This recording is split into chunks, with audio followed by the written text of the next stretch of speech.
la guerre économique. Comme le dit ce bon vieux Larousse, il s'agit ici de la lutte entre des groupes, entre des pays qui ne va pas jusqu'au conflit sanglant. Bernard Esembert met les pieds dans le plat et dit même que la compétition économique est désormais planétaire. La conquête des marchés et des technologies a pris la place des anciennes conquêtes territoriales et coloniales. Les armes s'appellent innovation, productivité, taux d'épargne, consensus social et degré d'éducation. Les défenses se nomment droit de douane, protection monétaire et entrave au commerce international. Les combattants, Japon, États-Unis, Europe, Chine, Russie, mais aussi les pays en développement s'affrontent sans merci. Il y a une semaine, on évoquait la fragilité de l'Union européenne avec la crise politique et économique qui frappe l'Allemagne et la France. Mais cette année 2025 sera aussi marquée par le retour de Donald Trump à la présidence américaine qui annonce une guerre économique impitoyable entre les États-Unis et l'Union européenne. Les États-Unis, on l'a déjà dit, incarnent l'empire thalassocratique par excellence et s'assurent le contrôle des flux mondiaux et du commerce pour s'enrichir et se développer. Le tout préservé par leur capacité de projection et leur armée. Je vous renvoie ici sur la vidéo Il est de retour et comment les États-Unis dominent le monde. Et d'ailleurs, de nombreux dirigeants de l'Union européenne ont félicité le nouveau président et se sont engagés à poursuivre la coopération entre l'Europe et les États-Unis. Une règle de politesse diplomatique, en plus du fait que les États-Unis sont aussi le premier destinataire des exportations de biens de l'Union européenne et qu'ils sont le contributeur majeur, pour ne pas dire que certains pays ont même complètement délégué leur défense aux États-Unis au sein de l'OTAN. Ces félicitations font suite à des semaines de déclarations de dirigeants de l'Union européenne admettant que le bloc européen était préoccupé par l'impact qu'une nouvelle administration Trump pourrait avoir sur les relations bilatérales sur des questions allant du commerce à la guerre en cours en Ukraine, et en effet, ils ont de quoi s'inquiéter. Nous ne sommes qu'à quelques jours de l'investiture de Donald Trump aux États-Unis et j'espère que cette brève analyse vous donnera des clés de compréhension sur la guerre économique euro-américaine. Je compte sur vous pour pousser cette vidéo dans l'algorithme. Si ça vous plaît, mettez un j'aime. Si ça ne vous plaît pas, mettez un j'aime. Dites-nous comment vous voyez cette situation. Et certains travaillent peut-être même dans le commerce ou les services entre la France et les États-Unis. Ça pourrait être intéressant d'avoir vos retours. Je rappelle que le nouveau numéro de la revue Terrabellum est sorti. Le lien de tous nos numéros est dans la description. Et vous pouvez également lire nos sommaires ainsi que l'édito pour voir si les sujets vous plaisent. On en parlera d'ailleurs en fin de vidéo. Merci à tous pour votre fidélité, très bon visionnage et bonne année encore. Lors de sa première présidence de 2017 à 2020, Donald Trump avait fait de la réduction du déficit commercial américain sa priorité. Et l'Union européenne était l'une des principales cibles. Pour la faire courte, les États-Unis ne sont pas satisfaits du déséquilibre commercial où l'Union européenne exporte davantage vers les États-Unis qu'elle n'importe des États-Unis. Le problème, c'est que cet écart continue de se creuser. 157 milliards d'euros en 2023 à combler pour les États-Unis. Les secteurs où l'excédent commercial de l'Union européenne avec les États-Unis était le plus élevé sont les biens manufacturés, notamment les voitures et les véhicules, mais aussi les machines et le matériel de transport, ainsi que la chimie. Trois secteurs qui, pour ceux qui ont regardé ma précédente vidéo sur l'Allemagne, feront immédiatement le rapprochement, puisque c'est là où l'Allemagne domine. A l'inverse, les États-Unis ont un excédent commercial avec l'Union européenne au niveau des hydrocarbures, le gaz et les produits pétroliers, ainsi que des combustibles minéraux. Le contexte des sanctions occidentales contre la Russie leur étant favorable pour gagner des parts sur ces marchés et tenter de combler le déficit commercial avec l'Union européenne. Mais cela n'est pas suffisant. On se retrouve alors dans un jeu d'équilibristes. Pour les pays de l'Union européenne, 60% des échanges européens se font au sein même de l'Union. Mais l'Union européenne, et notamment des puissances exportatrices et industrielles comme l'Allemagne, ont tout de même besoin des États-Unis pour écouler leurs différents produits. Les États-Unis ont eux besoin de l'Union européenne pour écouler leurs hydrocarbures et réduire ainsi leur déficit commercial avec l'Union européenne. À partir de ce moment-là, il y a une lutte en cours qui va bien au-delà de l'import et de l'export de produits ou d'hydrocarbures, mais qui peut aussi toucher des secteurs comme le numérique, la défense, des individus, paysans et ouvriers, voire des pays, compte tenu du contexte de crise politico-économique tendue, et c'est ce qu'on nomme la guerre économique. Et son intensité dépendra des futures négociations entre les pays de l'Union européenne et les États-Unis.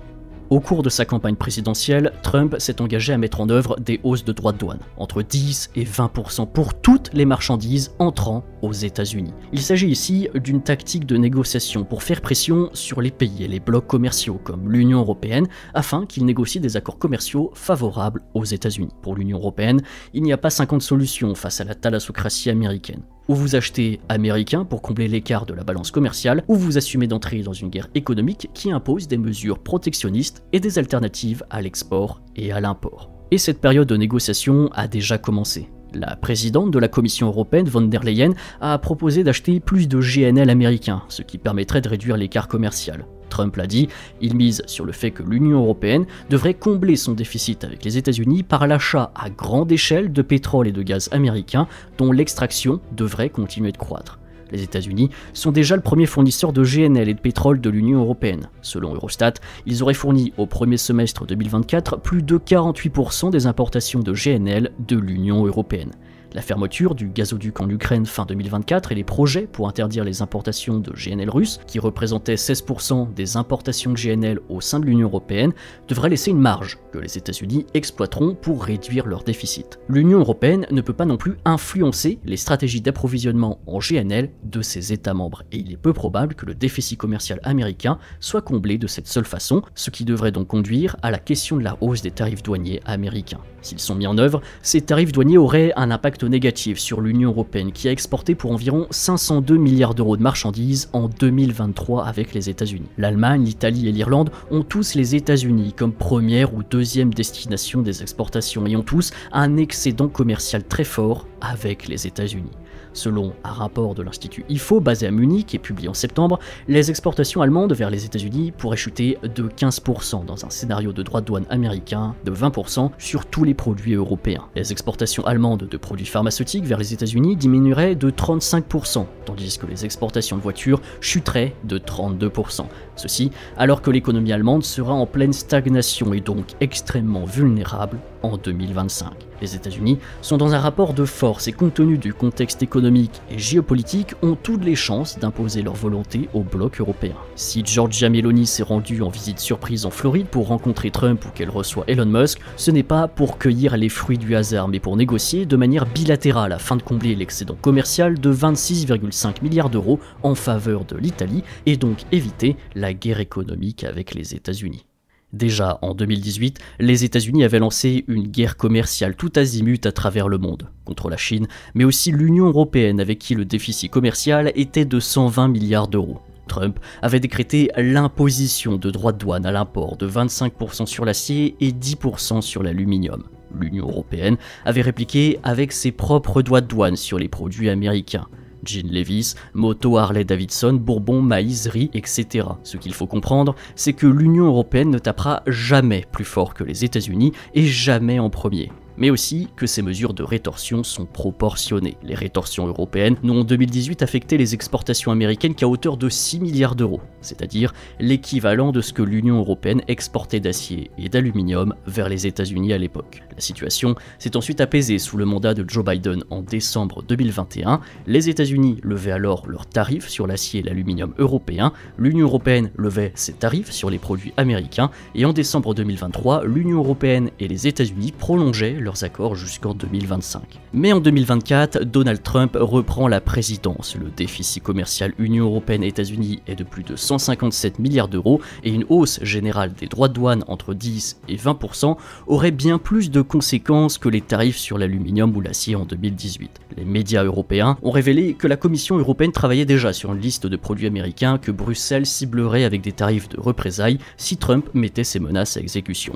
La liste n'a pas encore été révélée, mais ces droits de douane en rétorsion sont susceptibles de suivre la droite ligne de 2018 en matière de proportionnalité, et probablement sans toucher les hydrocarbures. Il est évident que l'Union européenne cherchera, compte tenu du contexte géopolitique et économique, à éviter une guerre commerciale prolongée avec les États-Unis et utilisera probablement ces tarifs de rétorsion en dernier recours ou comme point de départ de futures négociations avec l'administration Trump. Trump, en revanche, en bon businessman et parce qu'il est les États-Unis, c'est qu'il a toutes les clés en main et dispose en plus du premier coup pour poser des conditions à partir desquelles il pourra ensuite négocier à sa guise la future politique commerciale des États-Unis en Europe. Reste à voir si ces conditions seront radicales ou non.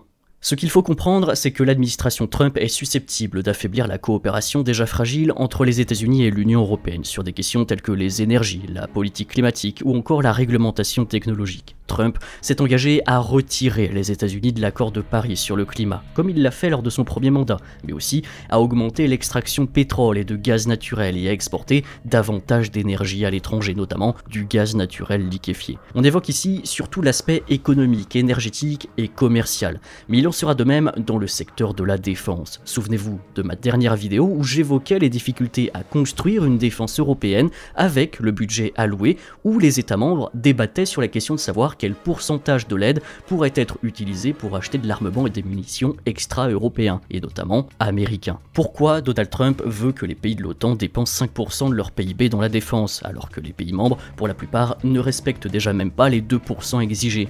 Tout d'abord, en exigeant 5% du PIB, cela lui donne une marge de manœuvre pour négocier une nouvelle exigence à 3 ou 4%. Ensuite, l'objectif américain est de diminuer ses coûts en matière de défense en Europe pour se concentrer vers la Chine, comme le décrit le géopolitologue de la guerre froide Edward Le Touac, qui fait la comparaison dans ses ouvrages entre l'Empire romain et américain.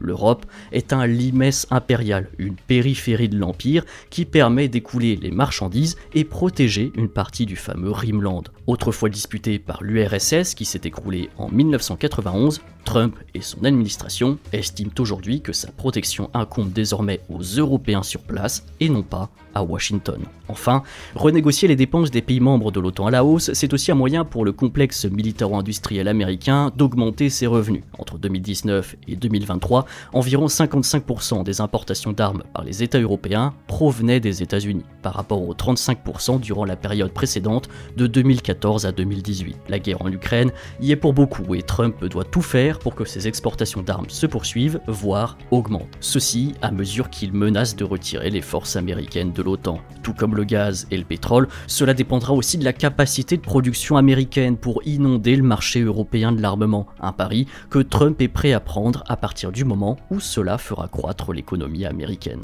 L'Union européenne est dans une impasse. Son rôle supranational fait aujourd'hui presque l'unanimité auprès des membres et le drapeau européen est de toutes les sorties. Mais son unité pourrait être fragilisée par son partenaire américain. La lutte pour maintenir son leadership à l'international augmente ses exigences commerciales, politiques, énergétiques et militaires. Pour l'administration Trump, c'est l'Union européenne qui passera à la caisse. Trump est également susceptible de supprimer des initiatives communes comme le Conseil de commerce et de la technologie États-Unis-Union européenne, un forum bilatéral créé en 2021 pour discuter de la réglementation et des normes technologiques. La fin de cette initiative aurait un impact négatif sur la coopération transatlantique sur des questions telles que l'intelligence artificielle, la confidentialité des données ou encore les réseaux 5G. Pour la faire courte, les États-Unis feront cavalier seul et les Européens seront là pour acheter américain. Pire encore, le contexte économique et énergétique en Europe favorise la délocalisation d'industries européennes aux États-Unis afin d'éviter les droits de douane et de bénéficier d'une énergie à un prix attractif. En 2023, les entreprises allemandes ont investi 15,7 milliards d'euros aux États-Unis contre 8,2 milliards d'euros en 2022. 185 projets d'investissement dont 73 dans le domaine manufacturier, ce qui de fait diminuera le déficit commercial américain. Et on ne parle pas ici de la production de saucisses de Francfort mais de sociétés comme Volkswagen qui construit une usine de production de véhicules électriques en Caroline du Sud, mais aussi de géants de la chimie comme BASF ou encore Siemens Energy. Les États-Unis demeurent attractifs sur le long terme et nul doute que Trump fera tout pour faire venir les compagnies européennes directement sur son sol. Faut-il alors prendre des mesures protectionnistes pro-européennes par exemple en matière d'armement entre les pays membres? Faut-il diversifier et trouver des alternatives au marché américain comme essaye de le faire l'Allemagne en Inde? Faut-il accroître la coopération avec la Chine face aux restrictions américaines comme le suggère Pascal Lamy, ancien commissaire européen pour le commerce? Faut-il accroître le budget et assouplir les restrictions en matière de développement technologique dans les secteurs stratégiques comme le spatial, l'IA ou l'énergétique? L'Union européenne et ses membres vont devoir faire des choix pour protéger leurs intérêts, mais chaque choix en dehors des intérêts économiques américains sont aussi susceptibles d'accroître la guerre économique avec les États-Unis. Donald Trump est aussi un adepte des accords bilatéraux entre États, ce qui impliquera des tensions entre les membres et avec la Commission européenne bien impuissante pour faire respecter un semblant d'unité européenne. 2025 ne fait que commencer. La pression extérieure sur l'Union européenne ne provient pas seulement des États-Unis, car le contexte géopolitique international étouffe le bloc européen, ce qui ne fera que favoriser la division entre les membres suivant leurs intérêts. La guerre en Ukraine accroît les tensions et le risque d'escalade militaire, en plus de couper toute connexion terrestre à l'Est et l'accès aux ressources russes. La Turquie est en train de s'imposer au Moyen-Orient et devient un hub gazier majeur qui lui donnera un nouvel outil de pression sur l'Union européenne. La rivalité sino-américaine et les mesures protectionnistes contre la Chine mettent aussi en péril les futurs échanges commerciaux entre l'Union européenne et la Chine. On assiste dans le monde à une reconfiguration des flux qui déterminera le futur rapport de force sur l'échiquier mondial et impose plus que jamais de mettre en avant et protéger ses intérêts. Les États-Unis de Donald Trump l'ont bien compris, mais quid des Européens ? On verra de quoi les prochains mois seront faits. Je rappelle qu'il s'agit ici d'une vidéo de synthèse où on se base sur une tendance et les données à notre disposition et qu'on ajustera le tir bien entendu à mesure que la situation évolue. Je compte sur vous pour aussi enrichir cette vidéo en commentaire. Le 10e numéro de la revue Terabellum est disponible. Grâce à nos contributeurs, on y parle de la politique urbaine de la cité-État de Singapour, la dissuasion nucléaire russe à l'horizon 2030, le pétrole du Venezuela, la compétition sino-coréenne dans l'e-sport, le Salvador de Bukele, le corridor économique IMEC et bien d'autres sujets que je vous invite à lire en cliquant sur le lien en description. Tous les sommaires et les éditos de nos différents numéros sont accessibles pour vous donner une idée et après, vous prenez le numéro qui vous plaît le plus, un moyen gagnant-gagnant de nous soutenir. Merci aussi aux membres YouTube qui nous soutiennent sur la chaîne directement. Merci à tous pour votre fidélité. On est toujours en janvier, donc bonne année 2025 et préparez-vous.